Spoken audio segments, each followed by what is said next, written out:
Hi there. We are friends. And we're about to have a conversation. Please don't take us too seriously. All right then. Life is crazy and the least we can do is talk about it. Conversations with friends. Only on The Podcaster. Let's get it started in here. Give me your best accent for that song. Let's get it started here. Oh, wow. You swallowed up all of the vowels and consonants. Yeah, I was also holding my breath, so I don't think I enunciated any of the ends. But I think the song that's more appropriate for right now is Feliz Navidad. Oh, hell's nah, bro. Stay away from me. Christmas is over and I am traumatized by that song because I think 3 Christmases ago, my dad was so obsessed with it. He heard every possible cover of Feliz Navidad known to mankind on over the span of a week. And I have just lost it with that song. I cannot. Your dad has excellent taste. And also we must embrace it because it is, after all, this holiday spirit that has drawn us out of hibernation and back in our, podcasting seats for conversations with friends. Wait, you can't say that you can't just say that. We have to say conversations with friends. Wow. I love the power coming from you at the end of that. You were really holding on, which is on theme for us this past year. We really have just been holding on. Yeah. We've also missed a few conversations in the last couple of months. So we're basically catching up in front of the entire world right now. Okay, that's a little presumptuous. The world of 10 people who listen to us loyally. Thank you to our best friends that we share this podcast with, who are the only audience that truly care. Yeah, we love you and we can't wait to have dinner with you sometime. Absolutely, yes. Conversations with Friends is back for a year-end special, and Neerja and I were doing a little bit of reflection because that is what you do at the end of the year. And we realized that there was a lot for us to say that we hadn't been saying, and we're doing it a little differently this time, aren't we? We put down a bunch of questions and we're just going to pick at random and see what answers come about. That's how this conversation is going to go. And I, for one, can't wait to answer these, but we decided we would start with one thing that everybody has been experiencing at the end of the year, and that is your Spotify Wrapped playlist. Yeah, what's on your Spotify Wrapped? I mean, it was very humbling as an experience, I will say this. As anyone who knows me will tell you that Halsey and Ariana Grande, these are 2 artists that I've always had a bit of a contentious relationship with. Ariana Grande, more because she's got such an incredible voice, but then all of her music was just switching the positions for you. And I'm like, what the fuck? But this time, this album that she came out with early in the year, chef's kiss, and I couldn't stop listening to it. So it was a humbling experience. She's my top artist and her song Bye is my top song of the year 2024, and I'm not mad about it, I don't mind being wrong. At least I'm wrong to a bop. So what's your best Ariana Grande impression? Yeah. Yeah. That sounded a little moany. I think mine was a little bit more on point. So she just, right now, I think my best Ariana Grande impression would just be holding another woman's hands and just looking into the interviewer's eyes as if I've gotten bad news or great news. I don't know what it is. Yeah, either way, they're tearing up. Well, Spotify has deeply upset me this year. I didn't get a Spotify Wrapped. What? Yeah. Are you sure you're using the app correctly? Yes, I do not blame the victim. Okay. Well, that went dark very quickly. I apologize. It's weird though. I think it's a glitch of some sort, but I've been forced to manually make one up, which is fair enough. Yeah, which is what life was like before all this technology anyway. So you know what? Thank you, Spotify, for forcing me to touch grass or whatever. But my list is pretty random. Okay, Chapel Roan has been a recent development in my life, and she's great. Fair enough. Yeah, I think it was it was the year of Chapel Roan, Sabrina Carpenter, and lately Gracie Abrams, right? So I think, you're on trend, sweetheart. And here's the complete flip side. I've spent about 70% of my music listening time on Irish music. What? Yeah, I have a whole playlist called The Irish Way or something. Listen to this, okay? These are the bands that are on that list. The Dublin City Ramblers, the Irish Rovers, the Dicey Rileys, Irish Lads of Limerick, and many, many more. But Irish Oh my God, Neeru, I think, the names of these artists on your Spotify playlist, I'm going to take this offline, but there is a whole conspiracy around Spotify right now that I have to unpack with you. But please carry on. What made you get into Irish music? I hold it in very high regard. Okay. I mean, fair enough. It's very jolly, isn't it? It's very jolly. It's very celebratory. And I think the thing that, I love most about it is the culture of dancing with mugs of beer. Yeah. And just having a jolly good time. I love that for you. And I think we needed that mood, didn't we? We did. Yeah. Now let's dive into the hard stuff. Okay. I also just want to point out that my Spotify Wrapped playlist was just like full of breakup songs, which is strange because this year was very lovey for me. So I don't understand what was going on there. I do think sometimes I just like listening to breakup songs because they're just more sassy than love songs, I get that. And you have had a year that's been very relationship healthy. I love that. I'm so happy for you. Thanks, me love.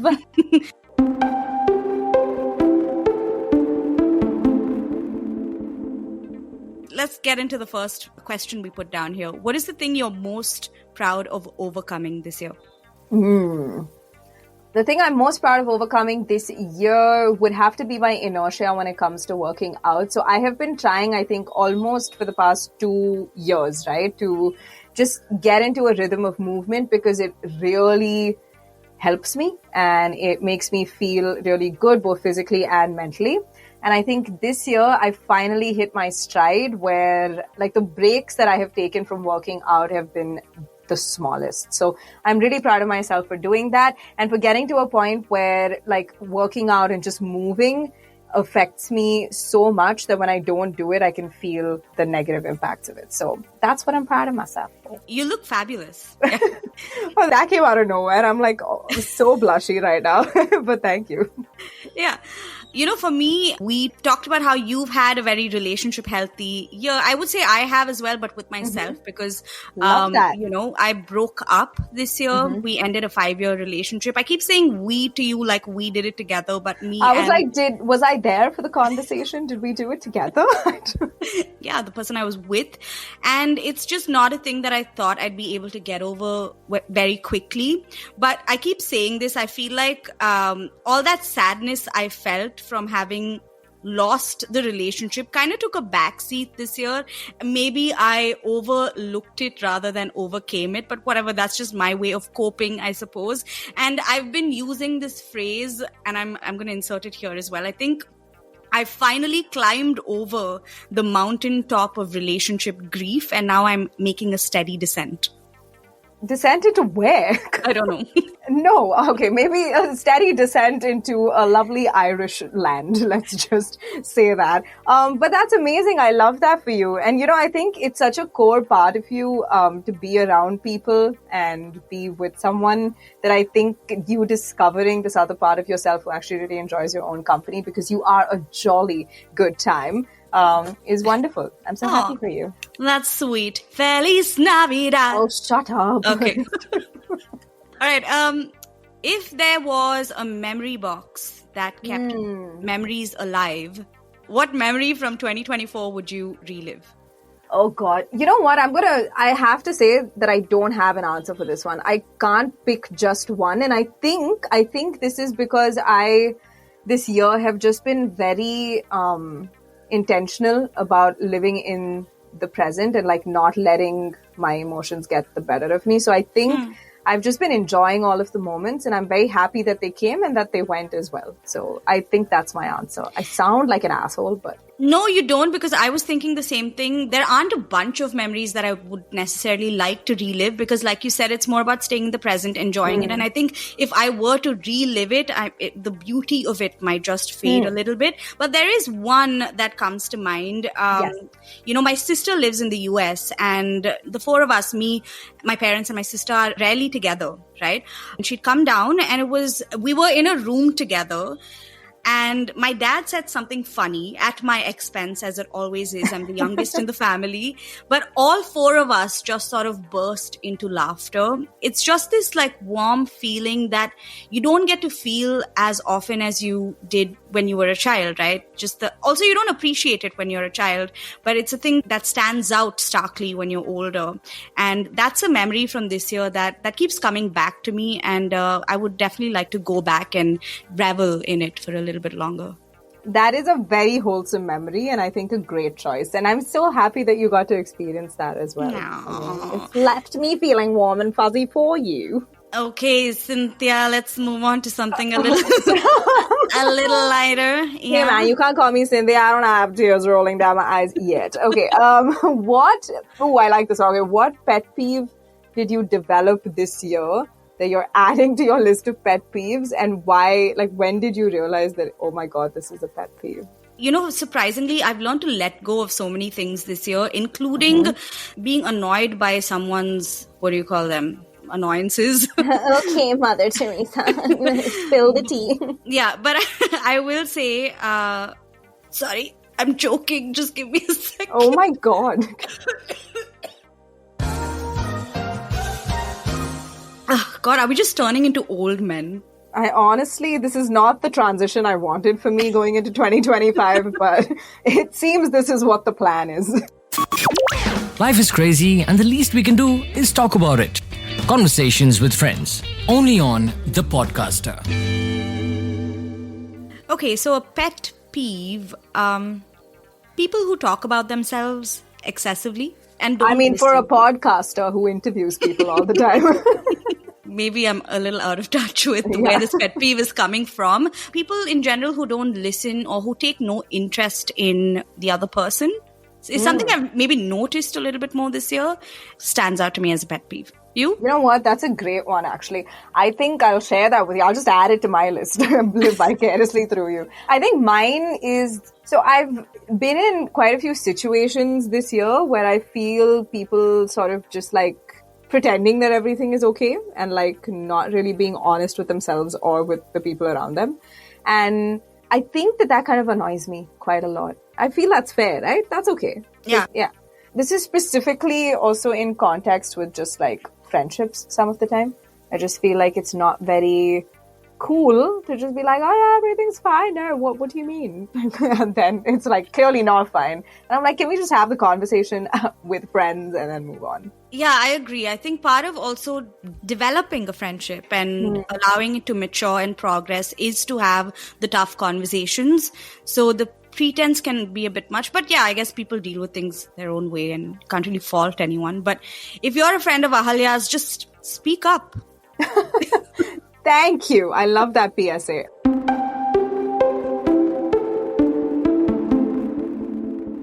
The food that got you out of depression this year. Of course, metaphorically, guys, we are not diagnosed. Not yet.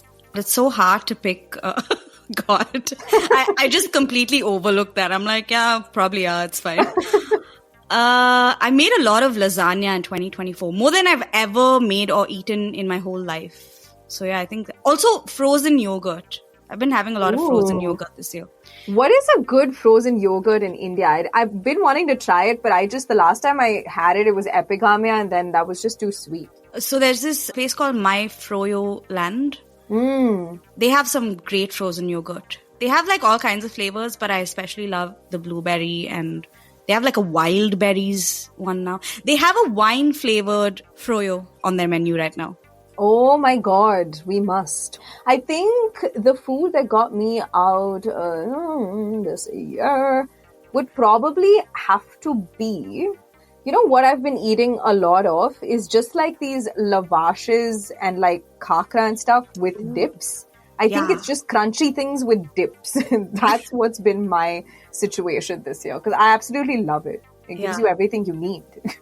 Me too. What's the most surprising thing you cooked or you ate this year?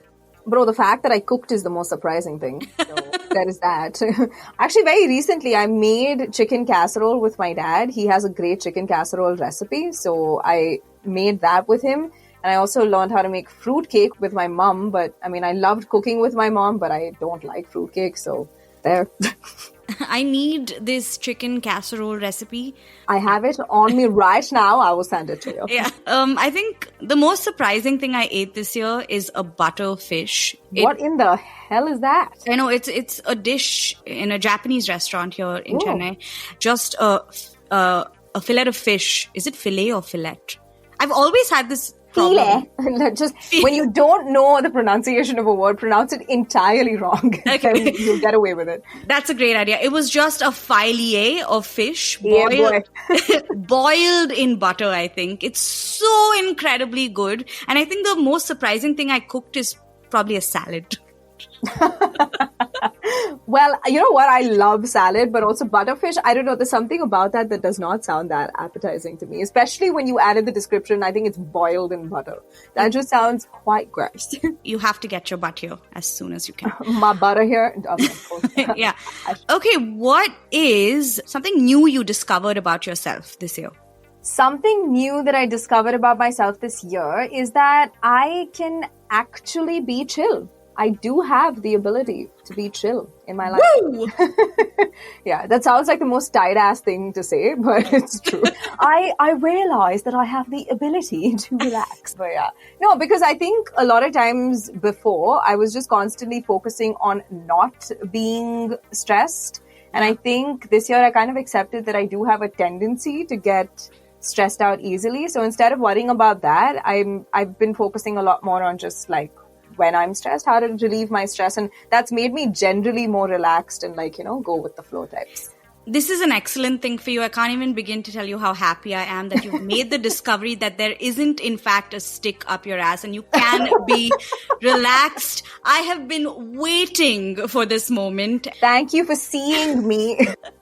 Something new that I've discovered about myself, I think the speed at which my brain thinks and my mouth makes words doesn't match. That's something I've become more and more cognizant of as time has gone by. I genuinely have this issue. I talk so fast sometimes because I'm just trying to keep up with my thoughts. And then if I slow down, then I've completely missed the boat and I'm just at a loss for words because the thoughts are gone.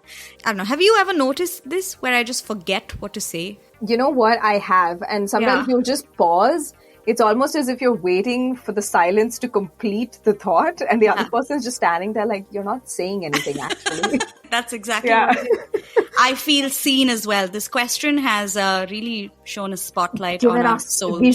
Given us vision. Vision 2025.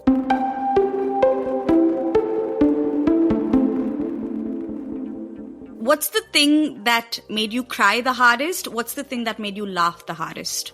Dude, I'm not gonna lie. I think the thing that made me cry the hardest, this is gonna get so dark for no reason. Okay. Was probably just the fact that there were a lot of moments this year where I felt like I wasn't doing the things that I truly enjoy. And I felt like I was in a position where, you have those existential moments of, holy shit, what am I doing with my time? Yeah. And I think those hit me a little too hard this year and multiple times. So those were probably all of the moments that made me cry the hardest. I'm glad that at least they were profound things to be sad about and not like, you got a paper cut or something. So, oh my God, should I tell you one of the most horrendous stories about one of my best friends? So he got a bunch of paper cuts on his hand. And he's also a great cook, right? So he was cooking one day and he had a bunch of paper cuts on his hands and he was trying to marinate some meat and he forgot that he had paper cuts. So then while marinating it, he was using vinegar and chili. Paper cuts is a fair assumption. The thing that made me cry the hardest was, as you know, we ended a 5-year-long relationship and that meant I had to leave my pets behind. Shout out to Burger Buns and Bob Bali. That was extremely hard for me. I think that's the hardest thing I've had to do Yeah, I mean, probably you were ever. literally their mother. It's like sad. I don't know how you Yeah. dealt with that, to be quite honest. And Bob Marley is the shit. He Like, is. He is. I love that cat. It's also Bob Barley. Barley, sorry. Yeah, that's okay. What's the thing that made you laugh the hardest? Conversations with you sometimes, those were quite funny. Yeah. Just now getting your child's name wrong and then being corrected was quite hilarious. Yeah.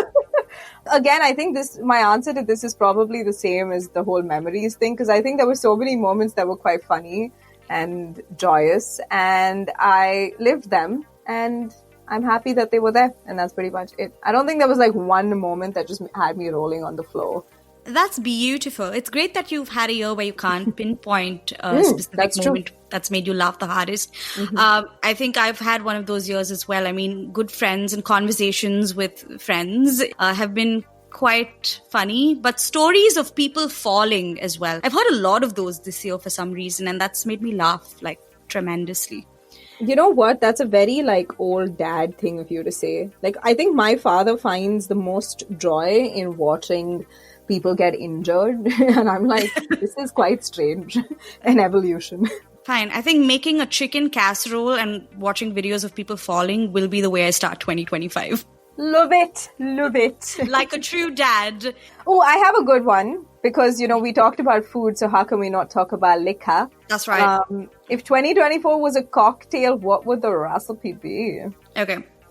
Pomegranate juice. Already, I'm just like, oh, it was that kind of year. Yeah. It's only a little sweet. I've used a lot of it in cocktails this year, and it really slaps. We threw a Halloween party and What a did you Christmas just say? party. It really slaps. Who are you? Are you know. trying to be like the opposite of an old dad because you got called an old man to us? You're like, it really slaps. Exactly. I'm kind of trying to backtrack everything that I've said in the last 10 minutes. So pomegranate juice, some bitters, yeah, because it wasn't exactly a happy year in the world in general. So I think, yeah, a little bit of bitterness is also good for the soul. I would say any alcohol of your choice, because you never know how someone's going to react to a particular alcohol. So you choose. Yeah. I'm going to say some olive juice. I don't know why. Topped with some grape soda and a peach slice on the rim because I love peaches. Yeah, it could be good. It's fruity. It's fruity. It's fruity and briny and Ew. tart. Neeru, don't use the word briny to describe your cocktail. Don't do that. Okay. It's fruity and it packs a punch, just like 2024 did. I think mine, I had one in mind, but I'm just going to change it completely now because I think 2024, it was a year that people need to heal from, okay? Because a lot of shit happened and a lot of shit continues to happen in the world out there. So I think I'm going to make something warm. I think the recipe would be like whiskey and some caramel and maybe a little bit of like cinnamon and Brian? that's what they need to heal from, is you using the word briny to describe your cocktail. I think that would be mine. Simple, sweet, but something that people genuinely need. That sounds pretty amazing, actually, and nice and warm and cozy. I would drink that. And finally, I think we should end on this fun little question. What is your word of the year? One that you've used a lot. I guess mine, as of the last 5 seconds, is brine. What's yours? That's find another word. You're not ending it with brine. Okay, fine. I've used the word insane quite a bit this year. To describe pretty much everything. Yes, our own state of mind, the world around us, yes. Regular run-of-the-mill tasks. Like, hey, I just brushed my teeth. Oh, that's insane. You sound like a Kardashian. This is just absurd. Absurd. That's a good word, though, actually. That's a good word. I think, you know what? I'll just go with the words, the good old fuck. Because I think I've exclaimed that a lot this year. So Yeah. that's going to be mine. Okay. Insane and and Brian. Oh gosh. Nasty things aside, this year has also made me very grateful for you and us. Okay. What was it? You want to actually turn me into Cynthia? I will start crying. Shut up. I'm sorry. That was weird. Should we just end it? No. That was very sweet. And it made me very grateful for you as well. And it made me very grateful to have someone to have conversations with. Actually, many people to have conversations with. And also looking back, I think Neeru and I have just realized that the year, while going through it, was very difficult in some parts, but in equal measure was great because it brought us a lot of different things and experiences that, we haven't been through before. So feeling very grateful for the most part at the end of it, and happy to have been able to use this platform to talk about it. Yeah, absolutely. That was so much emotion. Like, who? Yeah, she just has to go throw up now. But thank you to everyone who's listened to us, and really wishing all of you a very happy New Year in advance. And we love you all. We really do. And now it's time to say goodbye. Bye-bye, bye-bye, bye-bye. Bye-bye. Bye. This has been a Conversations with Friends on the Podcaster. Powered by Timber Media.